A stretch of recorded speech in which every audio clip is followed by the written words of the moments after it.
pouvez poser vos questions. Simple, hein. Jade, il s'agit de gaz aujourd'hui et de nos réserves en gaz. Exactement. Il y a une question qui a retenu notre attention, c'est de dire à quel point le sujet forcément nous intéresse avec l'hiver qui approche. C'est la question de Véronique. Véronique, elle habite à Neuilly-sur-Seine et elle nous a posé cette question. Écoutez. J'aimerais savoir comment le gaz sera stocké cet hiver en France. Parce que les gars... Mmh. Alors voilà, donc il faut savoir que Véronique, c'est pas la seule à m'avoir posé cette question ce week-end, c'est dire à quel point le sujet intéresse. Et pour y répondre, eh bien, je suis allée chercher une experte sur cette question du gaz en France. On s'est rendu à Station F, dans le centre de Paris, pour rencontrer Lamis Al-Jounaidi. Elle est spécialiste des infrastructures gazières, donc a priori le sujet n'a pas vraiment de secret pour elle. Et je lui ai posé la question, eh bien, comme elle m'avait été posée.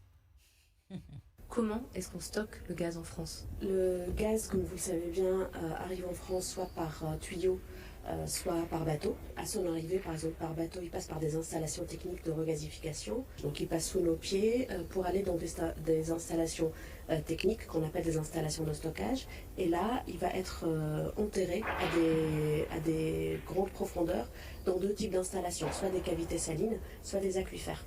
Elles sont techniquement hermétiques et en plus elles sont surveillées pour être sûr qu'il n'y a jamais de problème.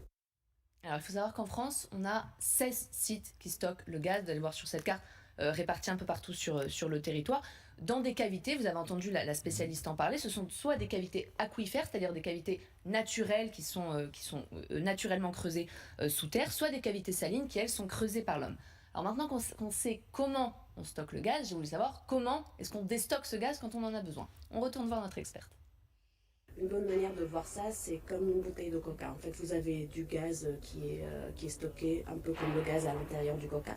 Quand vous ouvrez votre bouteille de coca, elle n'est plus sous pression et le gaz va remonter. Dans un site de stockage de gaz, ça va être à peu près pareil. On va créer un différentiel de pression, donc on va ouvrir un peu et le gaz va remonter de la cavité où il est. Il va passer par des installations qui ensuite vont permettre de le remettre dans des pipes.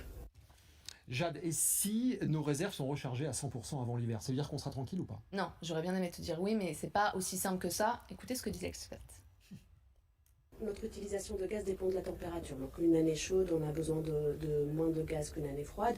Mais si on prend une année moyenne, c'est plutôt 450 TWh par an. Alors que les capacités de stockage qu'on a, c'est 130 TWh. 450 sont achetés à l'extérieur, puisqu'il n'y a pas de gaz en France. Mais les 450, ils ne sont pas achetés au moment même où on les consomme. Parce que sinon, ça nous ferait acheter trop l'hiver et peu l'été, alors que les prix sont très élevés l'hiver. Et donc, historiquement, on a construit du stockage pour pouvoir acheter au moment où les prix ne sont pas très élevés.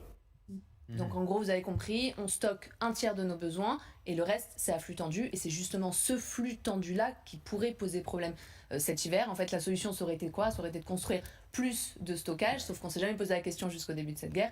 Maintenant, on se la pose, mais c'est un peu trop tard. C'est plus clair. Vos questions, LCI vous répond.